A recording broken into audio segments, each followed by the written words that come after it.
Bueno, bueno, bienvenidos a esta nueva emisión de Medicina y Algo Más podcast. Tenemos nuevamente de invitado al doctor Giovanni Bento. Él es cirujano general, hizo su posgrado en la Universidad de Milán, Italia. Luego cirugía oncológica, es cirujano especialista en oncología. Cirujano oncólogo de la Universidad Central de Venezuela. Es fellow del Instituto Europeo de Oncología IO de Milán. Tiene 20 años, o tuvo 20 años de adjunto en ginecología en el Instituto Oncológico Luis Racetti de Caracas, Venezuela. Y actualmente se desempeña como adjunto de la Unidad de Patología Mamaria del Servicio de Cirugía del Instituto Valenciano de Oncología, Valencia, España. Bienvenido, Giovanni, nuevamente. Hola, Alejandro, ¿cómo estás? Bien. Bueno, habíamos hablado previamente del cáncer de mama, que es el primero, el más frecuente en las mujeres. Sí. Vamos a hablar dentro de los cánceres en la esfera ginecológica, pues, ¿ok? Incluyendo a la mama como parte de la esfera ginecológica. Luego vimos el cáncer de cuello uterino, que es el segundo más frecuente. Tenemos luego el cáncer de endometrio, que hablaremos después de él, en otra emisión. Y este es el cuarto más frecuente dentro de la esfera ginecológica, que es el cáncer de ovario. Es así. Pudiera ser que no es tan frecuente si ponemos todos los demás tipos de cáncer, pero este es bien interesante y vamos a ver por qué. ¿Ok? Entonces, primero lo que te voy a preguntar es, ¿qué es el cáncer de ovario y cuántos tipos de cáncer de ovario hay? Bueno, el cáncer de ovario es el tumor maligno de las gónadas, de los genitales internos de la mujer. Por lo tanto, es un tumor que en su versión maligna, es decir, cuando se maligniza, es un tumor muy agresivo, es un tumor que, si bien, como tú decías, es poco frecuente, porque si tenemos unos 2,5 millones de cánceres de mama, solo llegamos a tener unos 300.000 casos de cánceres de ovario en el mundo al año, lo que implica obviamente una relación 6 veces menos, 7 veces menos, hasta 8 veces menos de cáncer de mama. ¿Cómo se clasifica? Bueno, se clasifica histológicamente en tres grandes tipos, que es, digamos, el cáncer epitelial de ovario, que es el más frecuente dentro de los malos, dentro de los malignos, que nace de las células que recubren al ovario, de la parte epitelial del recubrimiento del ovario. Luego está el tumor maligno germinal o los cánceres germinales, que nacen de las células germinales, las células, digamos, que forman el ovocito. Y por último, menos frecuente, están los tumores malignos o cánceres del estroma, es decir, del tejido que está alrededor de los ovocitos. Esas son las tres grandes líneas, y dentro de cada uno de esos tipos hay grandes variantes histológicas que quizás no vale la pena anunciar porque son de nombres, digamos, difíciles para el público general, pero en general, digamos que esa es la división. Esa división es muy importante. Entonces, estamos hablando de tumores epiteliales, tumores germinales y tumores del estroma del ovario. Esos son los tres grandes tipos de tumores malignos del ovario. Perfecto. Y ya dijimos que es poco frecuente. Sí, sí, como te decía, es poco frecuente. Fíjate, por ejemplo, en el mundo hay unos 300.000 casos. Si bien es poco frecuente, Alejandro, es lamentablemente un tumor maligno muy agresivo. De cada 4 cánceres que se diagnostican al año en el mundo, lamentablemente 3 fallecen. No esos mismos, pero la relación es 4-3. Como vimos la otra vez con la mama es 4-1 y el pulmón es casi 1-1. Es decir, de cada cáncer que se diagnostica, otro paciente fallece. En el caso del ovario es 4-3. En Estados Unidos, por ejemplo, hay unos 20.000, 23.000 casos al año y fallecen 14.000, es decir, un 60-70%. En España, donde estamos, es un tumor igual, no muy frecuente, aparecen unos 3.500 casos y fallecen 2.000. Y en Venezuela las últimas estadísticas hablan de 1.015 casos con un fallecimiento de 650, es decir, unos 60% de los pacientes que tienen en ese momento, en ese año, cáncer de ovario, fallecen más o menos el 60%. Es decir, es un tumor muy letal. Ok. Ahora que hablemos de los factores de riesgo. Hay que es muy importante porque hay muchos factores de riesgo. Vamos a ver cuáles son ellos. Sin lugar a dudas que sí. Fíjate, el factor de riesgo del ovario o del cáncer de ovario es parecido al de la mama. Es decir, cuando el ovario está funcionando a su pleno ritmo, es decir, está dividiéndose mucho, está formando muchos ovocitos, es cuando más probabilidades, obviamente, pues cuando las células se dividen más, tienen más probabilidades de malignizarse, de mutar, ¿verdad? Porque el cáncer no es más que un acúmulo de mutaciones no bien reparadas por el organismo. Entonces, el primer factor de riesgo es el envejecimiento. Mientras más tiempo tú tienes con un ovario funcionante, pues ese ovario se puede malignizar. De hecho, la edad de aparición del cáncer de ovario epitelial está alrededor de los 60 años, con una media de 63 años en el mundo. Estados Unidos, donde llevan estadística de todo, pues esa es la edad corte. Alrededor de esa edad es cuando aparece el tumor maligno epitelial, que es el más frecuente. En cambio, los otros dos, los germinales, se ven en pacientes jóvenes, pacientes por encima de los 20 años, de 18, 20, 30 años se ven los germinales. Y en la edad media de la vida se ven los tumores del estroma del epitelio germinal, es decir, que son tumores menos frecuentes, pero esa es la edad, alrededor de los 40, 50 años. Esa es la edad de aparición. Entonces, el primer factor de riesgo es la edad. Es decir, envejecer siempre es un factor de riesgo para los tumores malignos, en este caso para el cáncer. ¿Qué otro factor de riesgo es importante? Pues la carga familiar, Alejandro.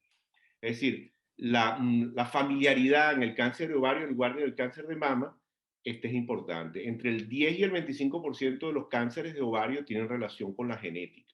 10% seguro, con mutaciones como vimos para la mama, del gen BRCA1, BRCA1 y BRCA2, y otros más, como el ATM, el RAD51, el síndrome de Put-Jäger, que está en combinación con el cáncer de colon, con la poliposis. En estos casos, los pacientes tienen más probabilidades, que pueden llegar hasta 60% de probabilidades en la vida de tener cáncer de ovario. Es decir, yo diría que el envejecimiento y la familiaridad son los dos factores de riesgo más importantes. Ok, ahora, el no haber tenido embarazos nunca, el ser, exacto, el no haber tenido embarazos.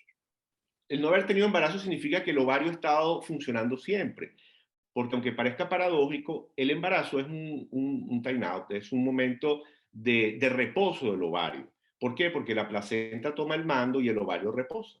Entonces, cuando el ovario reposa, bien por anticonceptivos orales, bien por embarazo, en ese caso, el ovario tiene una cierta protección estadística a hacer menos mutaciones y por lo tanto menos tumores. Eso es un factor de riesgo, igual que la infertilidad, igual que el tratamiento para la fertilidad, porque esto va a incrementar la tormenta, digamos, hormonal sobre el ovario. Pero, por ejemplo, los factores de riesgo para otros tumores, Alejandro, por ejemplo, el cigarrillo, la obesidad, el alcohol, no tienen relación directa con el ovario, sobre todo el cigarrillo y el alcohol. Es decir, siempre están asociados a mayor mortalidad, pero por los efectos colaterales propios del hábito tabáquico y del hábito alcohólico.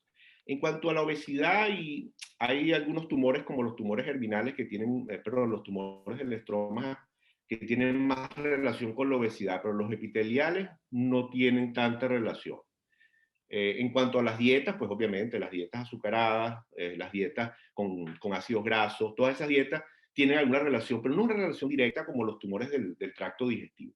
En el ovario, lo más importante, sin lugar a duda, es la familiaridad y el envejecer. Esos son los factores de riesgo más importantes. Y lo otro es la raza.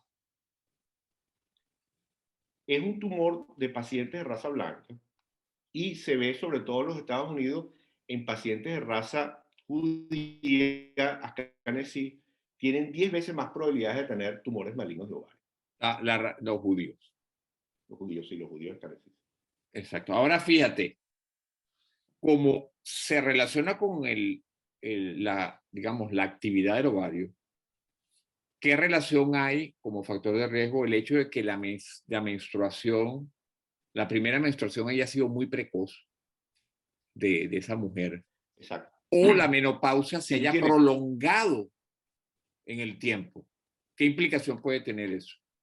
claro, si tú tienes una menstruación precoz, tú vas a tener un inicio temprano de la actividad ovárica, por lo tanto, de la división ovárica. Y si tienes una edad temprana del inicio de la actividad ovárica, tienes más probabilidad de tener alteraciones de la transcripción, alteraciones de la duplicación, por lo tanto, tienes más probabilidades, sin lugar a dudas, de tener tumores. Siempre hay que recordar que el tumor de ovario generalmente es benigno. Los tumores de ovarios más frecuentes son benignos. No hay que alarmar a la población, no hay que alarmar a las mujeres. Esto no es un programa para decir que el cáncer de ovario es frecuente, ¿no? El tumor benigno más frecuente es el quiste de ovario. Es decir, la mayoría de las veces cuando una mujer presenta un quiste de ovario es benigno, más del 90% de las veces. Son quistes simples que a veces hasta se reabsorben o desaparecen de manera espontánea en el ciclo, en el ciclo menstrual de la mujer. Y dentro de los tumores benignos son más frecuentes, que pueden ser tumores quísticos, como dijimos, o tumores sólidos. Y esos tumores sólidos también son generalmente benignos. Es decir, la patología tumoral ovárica maligna es poco frecuente, pero hay signos de alertas que veremos luego cuando tú lo decidas, ecográficos y de laboratorios que nos permiten predecir, entre comillas, que no estamos en presencia de un tumor benigno, pero sí de un tumor de origen maligno. Ajá. Y hablando de quiste, ¿la enfermedad poliquística es un factor de riesgo? No, la enfermedad poliquística es un síndrome metabólico hoy por hoy, el cual lo que tiene es un problema, digamos, metabólico para la mujer y no hay una relación establecida para el cáncer de ovario. Entre el ovario poliquístico y el cáncer de ovario no hay No hay relación. relación, por lo menos estadísticamente comprobada. Ok, y las mujeres que hacen una menopausia temprana y luego sienten ese disconfort y su médico le manda tratamiento para la menopausia. Eso también puede ser un arma Sí, de claro. doble filo, ¿no? Es un arma de doble filo. El tratamiento hormonal sustitutivo incrementa de alguna manera estadísticamente el riesgo, no altísimo, pero sí aumenta el riesgo relativo de presentar patología ovárica. Digamos que es un riesgo controlable porque por suerte los pacientes que son sometidos a terapia hormonal sustitutiva o terapia hormonal de reemplazo, los médicos son muy celosos de esos pacientes, entonces los vigilan tanto clínica como radiológicamente. Entonces son pacientes que se hacen más mamografía, más ecografías mamarias, más ecografías transvaginales o intracavitarias y más pruebas hormonales para ver cómo va la mujer. Entonces casi nunca se nos escapan tumores tempranos en esos pacientes. ¿Y hay alguna relación con el estrés, depresión? Por ejemplo, es un tumor que se ve más frecuente digamos, en las ciudades, Mira, que en eso es una el pregunta. campo, que hay Eso es una más pregunta tranquilo. interesante. Es una pregunta interesante. Mira, yo estuve buscando ante la invitación, estuve buscando si había alguna relación, porque fíjate tú, son tumores, Alejandro, que se siguen viendo en países primermundistas. Fíjate, en Europa, el país donde más tumores malignos ovarios es Dinamarca, Polonia, que quizás no es primer mundo exactamente, pero sí son tumores de ciudad, ¿ok? Son tumores de ciudad, son tumores que aparecen en mujeres generalmente con vida urbana, ¿ok? Por ejemplo, Londres, Inglaterra como país, Londres como ciudad, Dinamarca, Copenhague, donde hay gran cantidad de tumores de ovario. Y como te decía, el medio, digamos, los países de la mitad de Europa también se ve. Es decir, epidemiológicamente son tumores que aparecen en mujeres que viven en ciudades. Entonces, no hay una relación directa. Uno no puede decir que el estrés o que la vida, pero sí yo creo que tiene que ver sobre todo con la alimentación. No sé si la otra vez te conversaba de los disruptores endocrinos. Yo creo que todo esto tiene relación. Y las dietas a las cuales estamos sometidos por vivir en la ciudad está llena de productos que hacen una disrupción en nuestro metabolismo endocrino que tarde o temprano desencadena tumores, bien en la mama, bien en el ovario. ¿Por qué? Porque alteramos el ciclo normal de la duplicación celular. Entonces yo sí creo que hay una relación.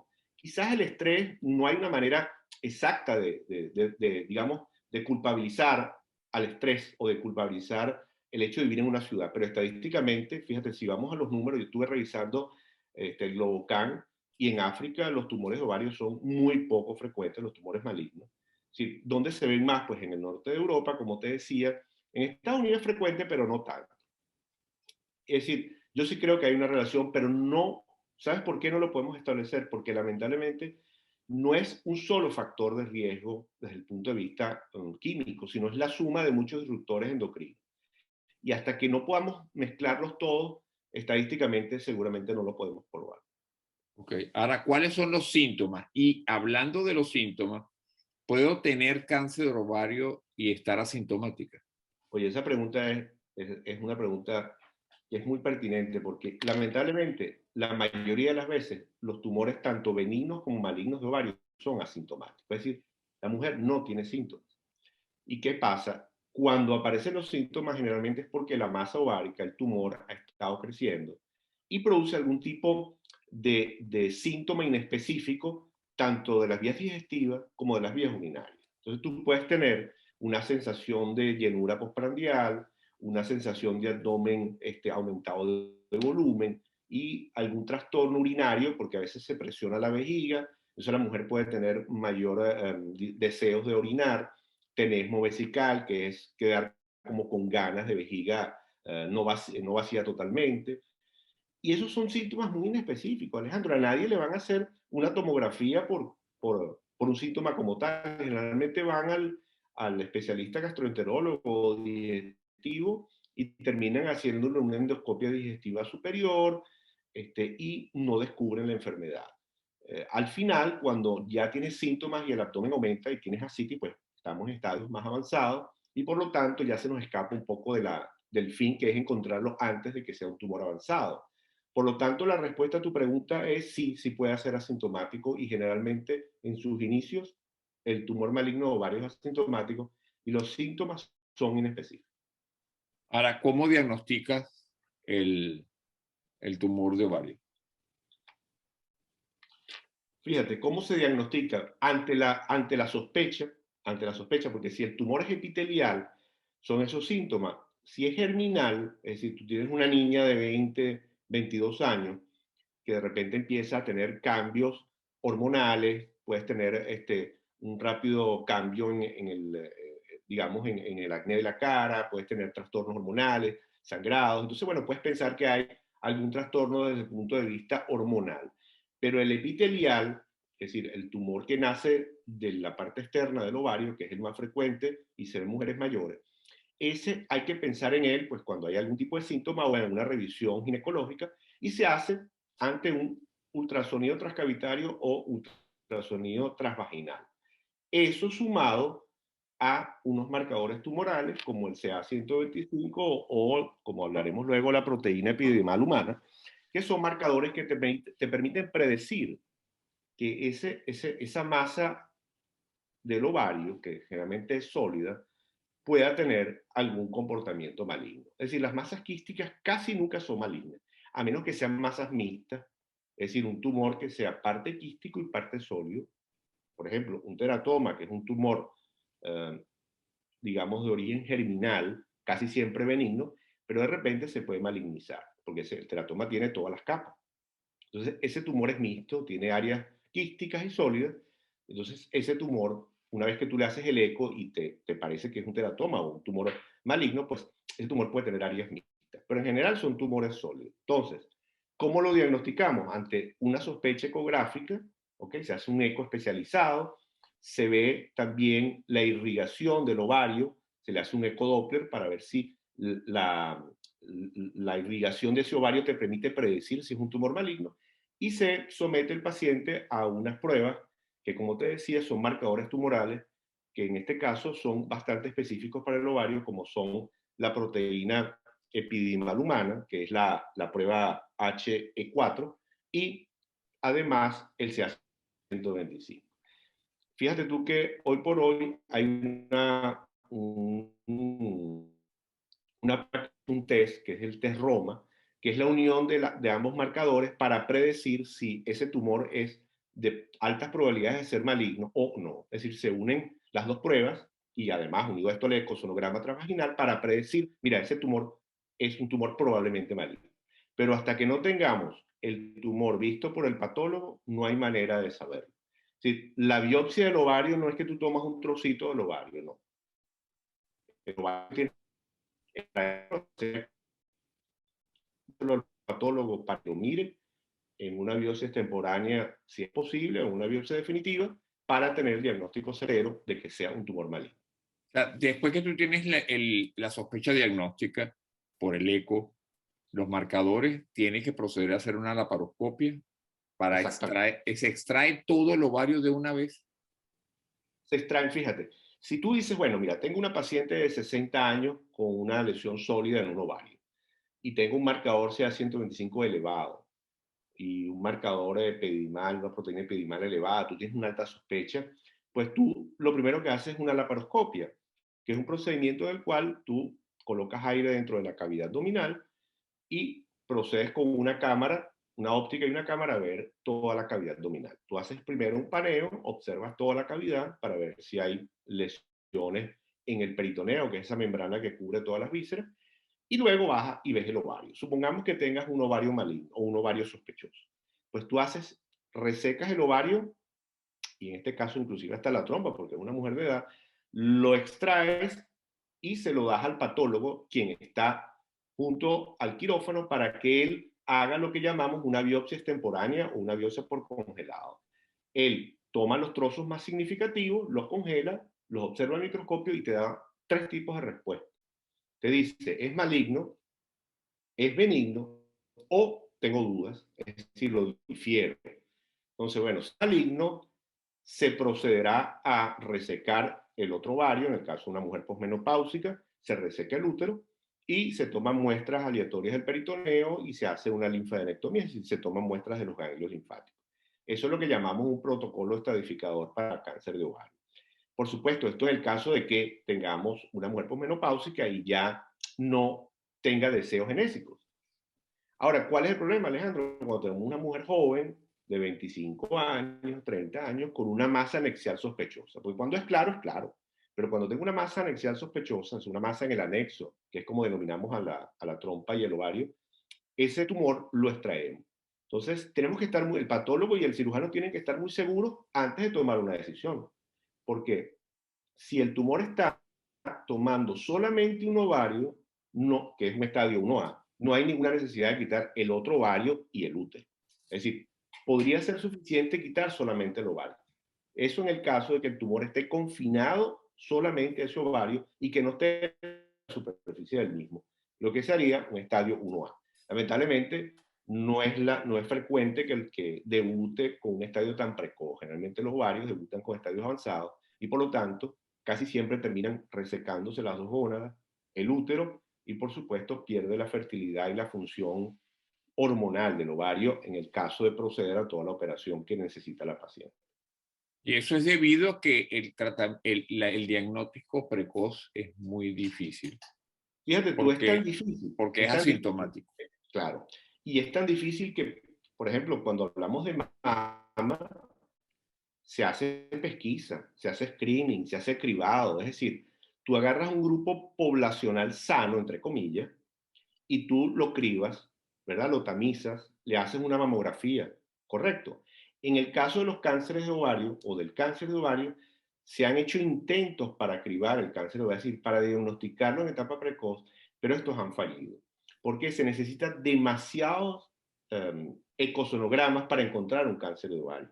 Y entonces, al final, inclusive tampoco me la sobrevida de los pacientes. Por lo tanto, en el caso de cáncer de ovario, screening, es decir, hacerle un ecosonograma a todas las pacientes cada año con un CA125 y una proteína epidimal humana, no es procedente, es decir, no se realiza. Solamente ante la sospecha o ante síntomas, o ante familiaridad. ¿Por qué? Porque si estamos hablando de una familia mutada, por ejemplo, Alejandro, tú tienes una familia de BRCA1, pues la hija de esa paciente, si tiene la mutación, esa sí hay que controlarla o vigilarla con un ultrasonido intravaginal y un CA125 y una proteína epidimal humana. Es decir, el grupo poblacional de alto riesgo sí tiene que ser cribado, sí tiene que ser pesquisado, pero el cribado poblacional, digamos, no de alto riesgo, no tiene ningún sentido hacerlo. Ya tú mencionaste los estadios, o sea, no mencionaste, dijiste que había el estadio 1, ¿no? ¿Cuáles son los estadios en este caso? Mira, en toda la oncología, siempre vamos a tener 4 estadios. Es decir, la AJCC, que tiene más de 50 años estableciendo los estadios, es una manera para que los médicos y el personal médico y no médico sepa más o menos en qué estadio está uno. Es decir, qué etapa. El estadio es la etapa de la enfermedad. En todos los tumores, cuando un médico especialista, oncólogo, bien cirujano, bien oncólogo médico, te dice, mire, usted tiene una enfermedad en etapa 1, significa que está el tumor signado, confinado al órgano. ¿Ok? Bien en la mama, bien en el útero, bien en cualquier parte del organismo. Por lo tanto, los estadios 1 en ovario están confinados al ovario. El tumor está confinado al ovario. Pero a diferencia de otros órganos, como el ovario es doble, porque tienes dos ovarios, tiene dos gónadas la mujer, pues tú puedes tener un estadio 1A que tenga el tumor en un ovario, pero ya en el 1B tú tienes el tumor en los dos ovarios, ¿ok? Y en ese caso, pues hay que resecar las dos gónadas en el caso de que tú tengas que hacer una operación. Fíjate tú que ya el primer paso, el micropaso, pasar, ni ha salido del 1, pasaste del 1 al 1B y ya la enfermedad avanzó de 1 a 2 ovarios. Y ya esa enfermedad significa que cuando lo operas le tienes que quitar los dos ovarios, como mínimo, ¿ok? Luego en el estadio 2, ya la enfermedad sale del ovario y puede infiltrar la trompa, puede infiltrar este útero, puede infiltrar vejiga en el caso del 2B, pero no tienes ganglios tomados. Cuando la etapa pasa a la tercera etapa, estadio 3, has tomado ganglios, ¿ok? Y eso es una enfermedad localmente avanzada. Y cuando estás en estadio 4, pues la enfermedad es diseminada y puede hacer metástasis a órganos viscerales, principalmente al hígado, a la parte de adentro del hígado, porque puede estar en la superficie y eso no es estadio 4. Pero cuando está tomado el hígado adentro, tienes metástasis adentro, o en el vaso, o en el pulmón, tú tienes un estadio 4, que ya es una enfermedad con unas matices diferentes. ¿Cuál es el tratamiento quirúrgico de él? Siempre hay que hacer o termina habitualmente en histerectomía o No, colosal, no, o no sea, quitar siempre. los ovarios, las trompas y no siempre. No, no siempre, porque si tú entras a la cavidad. Entonces tú dices, bueno, este tumor de ovario yo no lo veo, lo vimos por eco, un tumor de 3, 4 centímetros, y observas que el ovario no tiene enfermedad fuera de él, ¿okay? O sea, está confinado al órgano, no hay enfermedad fuera del ovario, la trompa se ve sana. El patólogo te dice que es un tumor maligno y es una chica joven, una mujer joven, tú le quitas solamente ese ovario. Esperas la biopsia definitiva que te confirme lo que te dijo en la biopsia peroperatoria. Y ese tratamiento, si es solamente ese ovario, porque tú además de sacarle el ovario le tomaste líquido y tomaste unas muestras aleatorias del peritoneo y todas son negativas, esa mujer no necesita que le quiten el útero ni el otro ovario. ¿Ok?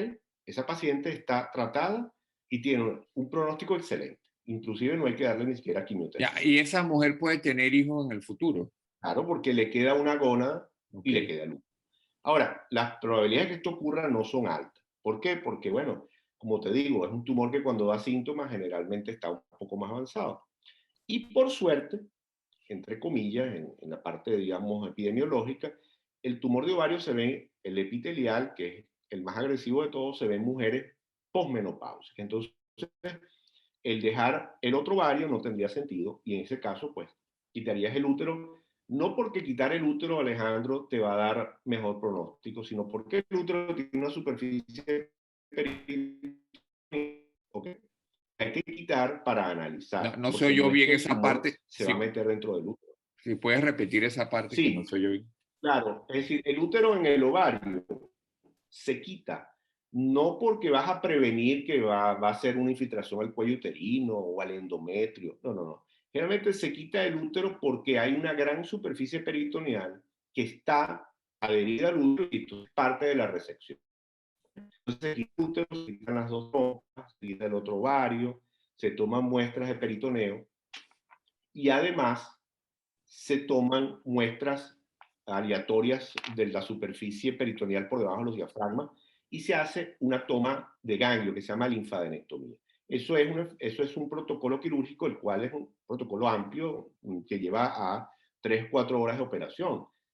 Cuando están tomados los órganos, por ejemplo, tú tienes una lesión del ovario, de los dos ovarios, y aparte tienes tomado, hay un nódulo en el colon, pues tú tienes que resecar el colon. Es decir, puede ser una cirugía o muy ahorradora, es decir, te puedes quitar solamente un ovario, como puedes quitar todo el peritoneo, te puedes llevar asas intestinales, es decir, puede ser una cirugía muy invasiva, de mucha profundidad, que el paciente pueda terminar en terapia intensiva. Incluso la Es decir, vejiga puede estar comprometida. puede estar comprometida, entonces hay que hacer resecciones de vejiga, es decir, todos los órganos, siempre que se pueda resecar y quitar la mayor cantidad de tejido, es decir, lo que nosotros llamamos el recero, quitar toda la carga tumoral posible, siempre que esto no comprometa la vida, por supuesto, de la paciente, pues debe ser. En el caso que haya enfermedad muy avanzada, Alejandro, y que estén tomados los ganglios, que digamos que los órganos intraabdominales no te permitan una resección, el paciente se le da primero un curso de quimioterapia de 3 dosis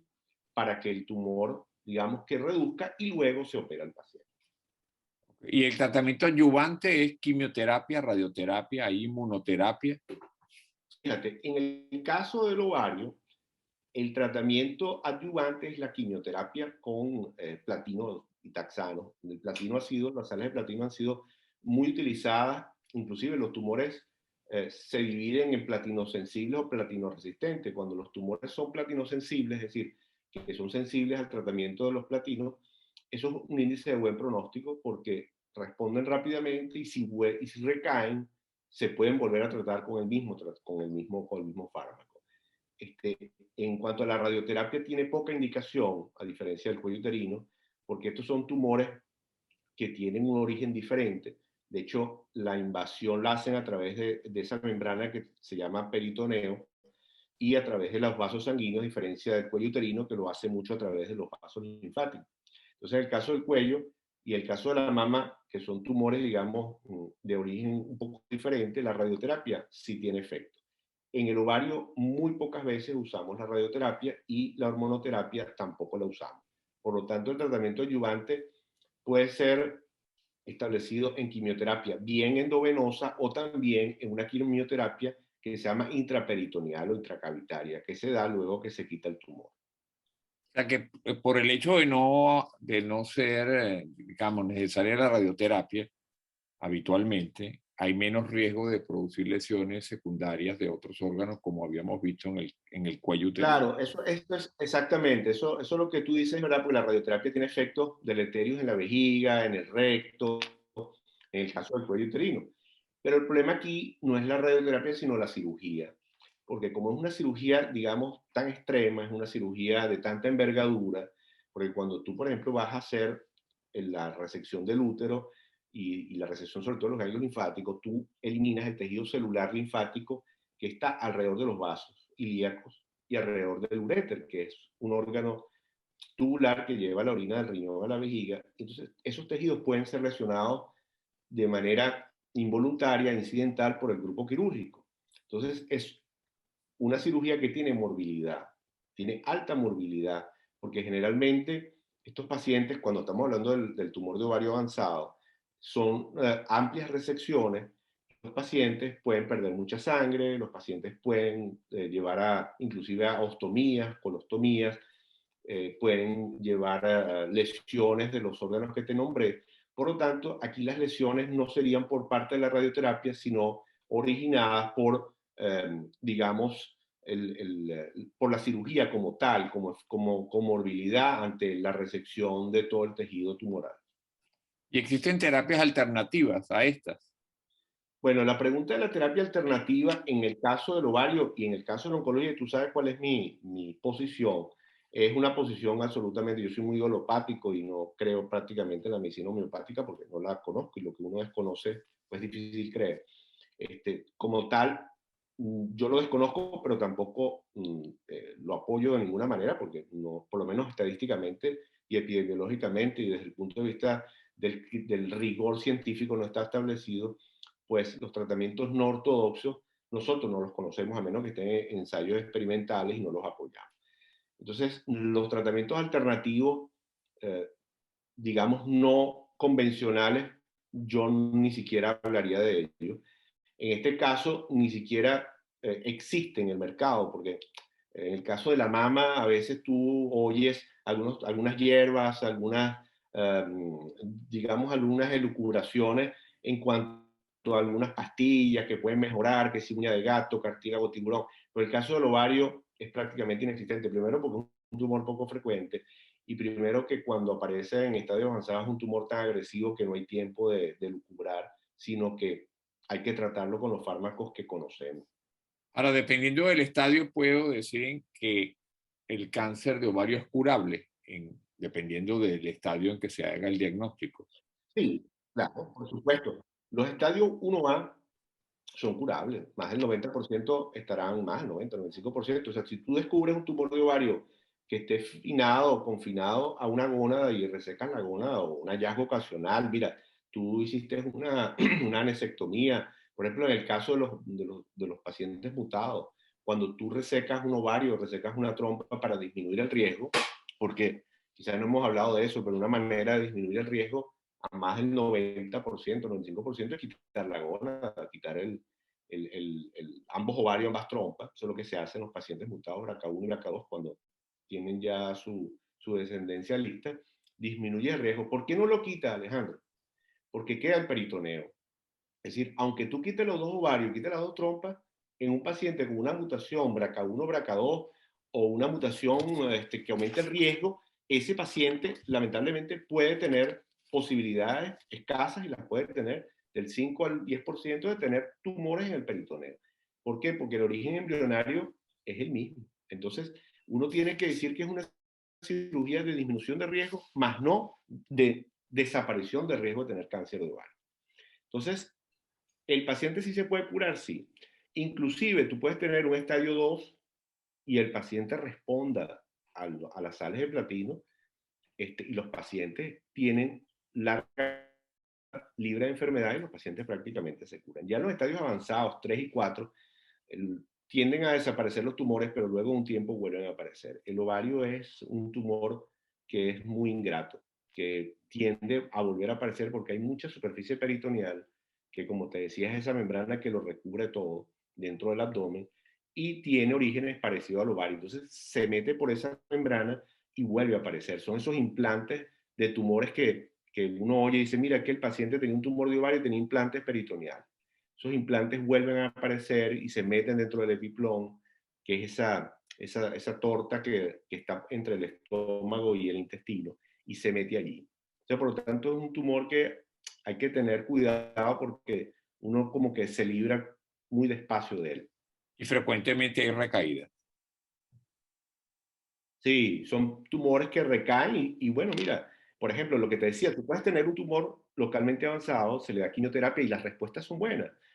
Cuando estábamos en el Instituto Oncológico hicimos un trabajo para comprobar la respuesta y más del 60% de los pacientes tenían una muy buena respuesta ante el tratamiento de 3 dosis de quimioterapia y uno encontraba que casi no había tumor. Es más, el mismo cirujano veía un localmente avanzado, mucha masa tumoral, Alejandro. Entonces decía, bueno, esto no es resecable quirúrgicamente. Le dábamos 3 dosis de quimioterapia y cuando lo volvías a operar no lo creías, una respuesta casi total. Se hace el procedimiento y se envía al patólogo y te pueden decir, mira, casi que no quedaba tumor o no queda tumor. Es decir, es un tumor que cuando responde a los fármacos es un tumor que se puede curar. Y en el caso de los tumores germinales, pues, uno siempre termina hablando de los epiteliales porque son más frecuentes, pero los germinales que se ven en mujeres jóvenes responden muy bien al tratamiento quimioterápico. ¿Okay? El digerminoma, que es el tumor maligno germinal más frecuente, es un tumor muy quimiosensible. ¿Okay? Eso, y los tumores del estroma, que son digamos, los menos frecuentes, son tumores de bajo potencial de malignidad. Una vez que los operas, prácticamente uno cura al paciente. Entonces hay que ver qué tipo de tumor tiene el paciente, que son los más agresivos son los tumores epiteliales y dentro de ellos un subtipo que se llama tumores epiteliales de células claras, por ejemplo, que es muy agresivo. Es decir, hay que esperar el diagnóstico histológico para dar un pronóstico al paciente. Perfecto. Ahora fíjate, tengo un quiste de ovario. ¿Será cáncer de ovario? ¿Qué hago para salir de la duda? Eso es súper frecuente. Yo creo que esa es la pregunta. Eso es como el quiste de la mama. La mayor cantidad de veces, los quistes de ovario son absolutamente benignos. ¿Okay?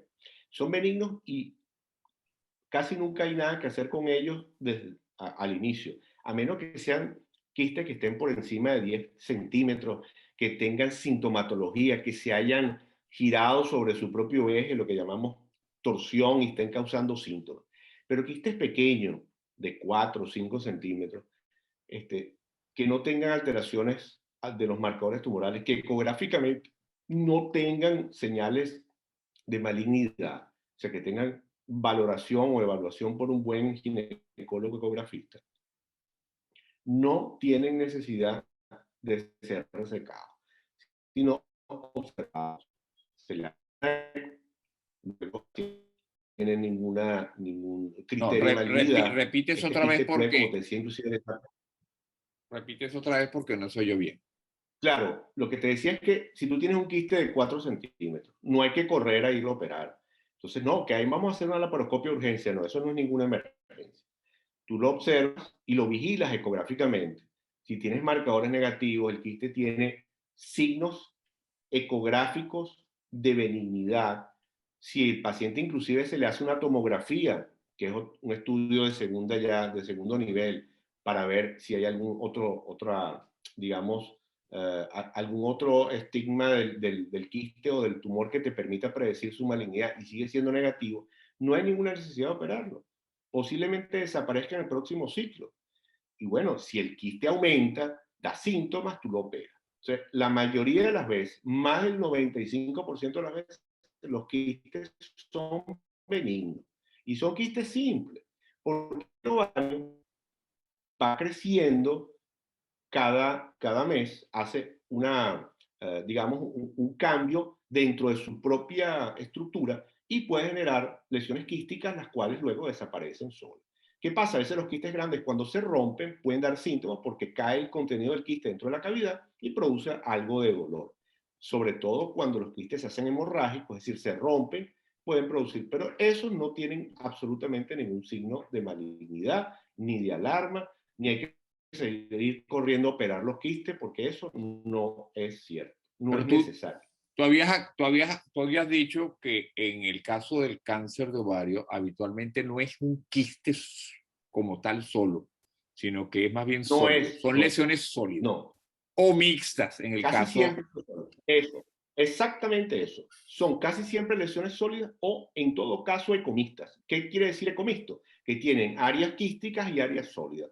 Y esos quistes pueden estar complicados, pueden tener papilas en su interior, y papilas son especies de ramificaciones adentro. Eso que dice, oye, aquí hay cierta duda, le hacen el Doppler y tiene características, digamos, de vascularización sospechosas, tienes marcadores, es decir, tú un quiste de 4 o 5 centímetros simple, pues no, seguramente no es maligno. Y la mayoría de las veces se hacen resecciones de los quistes, cosa que me parece correcto, laparoscópica, como debe ser, se toma la muestra del líquido, se hace un lavado peritoneal, se saca el quiste y ya está. Otra cosa, Alejandro, en mujeres jóvenes, cuando se llevan a quirófano, no se debería inclusive hacer la biopsia extemporánea, o si se hace y hay alguna duda, no deberían tomarse decisiones, porque es preferible que el patólogo esté seguro que sea un tumor maligno antes de quitar la otra gónada a una niña o hacer una histerectomía.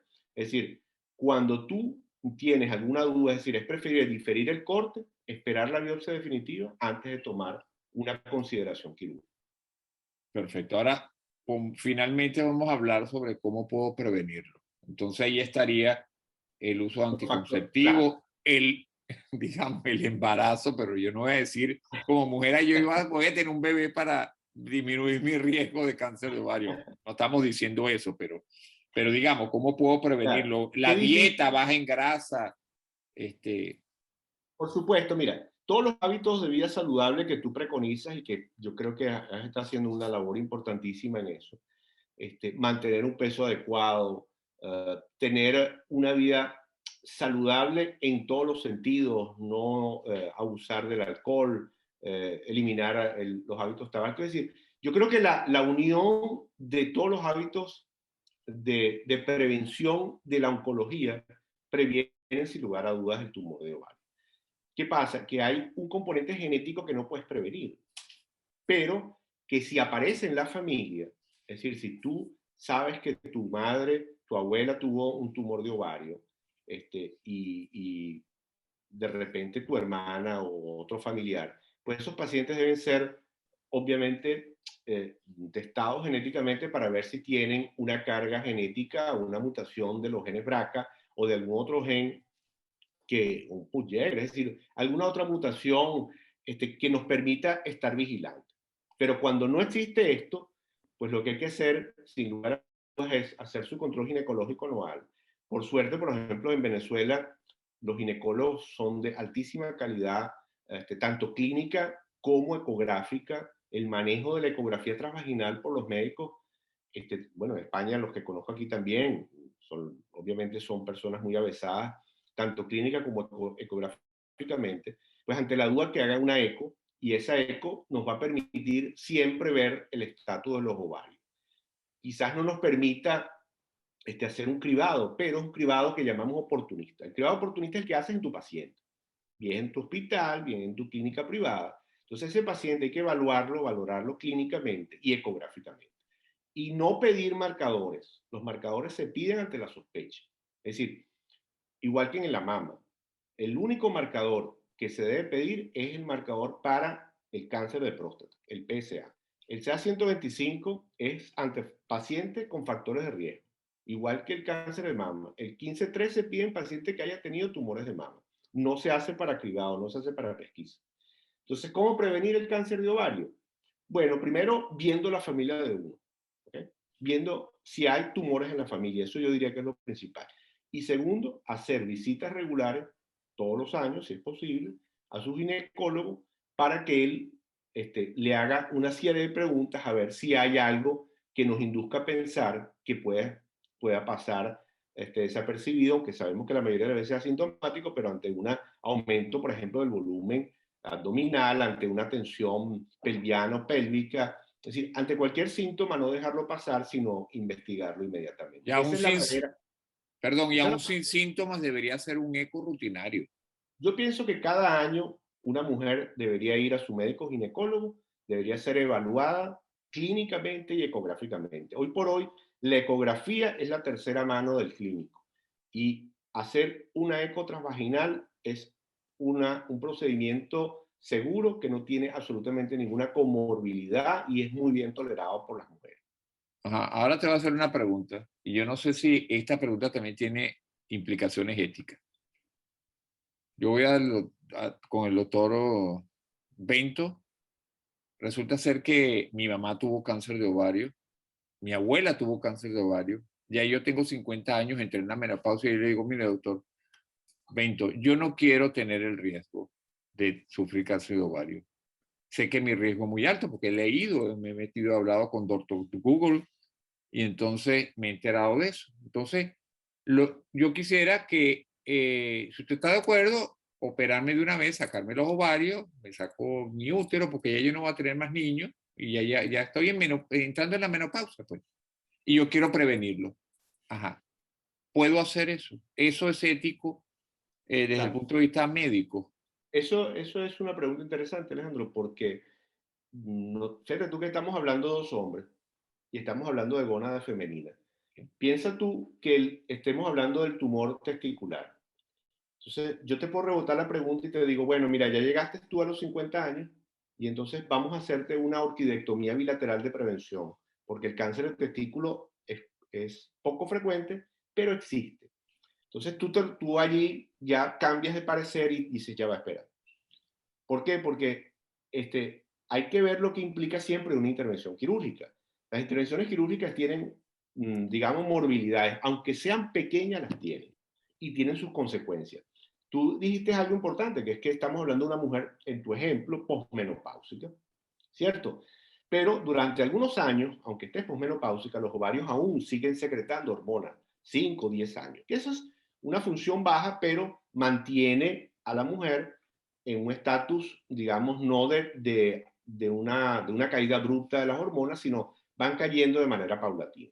Entonces, éticamente yo no se lo aconsejaría, a menos que la paciente sea sometida a otra operación por otra razón. Por ejemplo, esa paciente va a ser sometida, yo te pongo el ejemplo, a una micolectomía por un tumor de colon. Pues entonces, mira, yo negociaría, aunque la palabra no es, digamos, la exacta, porque estamos hablando de un término económico, pero sí con el cirujano que te vaya a operar para que además de hacerte la micolectomía, te pudiese hacer una oforectomía bilateral. Eh, Porque una vez que estás adentro, pues tú lo harías. Pero que tú le vayas a decir a una persona, aunque tenga una carga familiar elevada, de hacerse una oforectomía, es como tú decías, tiene implicaciones éticas. Porque imagínate que tú entres en el abdomen y cuando vayas a entrar por la laparoscopia perforas un asa intestinal. ¿Qué le ofrecerías tú a esa mujer? Que está Vigilancia preocupada. Claro, yo le ofrezco a ella vigilancia estrecha, aunque no tenga una mutación genética o no tenga las posibilidades de hacérsela, porque en muchos países el test genético es muy costoso. Ella me dice, mira, mi abuela falleció de cáncer ovario, mi madre también, pero yo no tengo cómo hacerme la prueba genética. Pero si tiene para hacérsela y es un BRCA. Y es un BRCA. Bueno, si es un BRCA, tienes autorización y está absolutamente ético proponer una disminución de riesgo. En el momento que tú haces el diagnóstico de BRCA1, por ejemplo, tú debes proponerle a la mujer hacerse una disminución de riesgo de ovario, es decir, hacerse la oforectomía y la salpingectomía bilateral a partir de los 35 años. 30, 35 años. Inclusive. Claro. Y si es BRCA2, ahí es cuando tú le dices, señora, trate de tener un hijo lo antes posible y inmediatamente que usted haya cumplido su deseo genético, se le hace la oforectomía.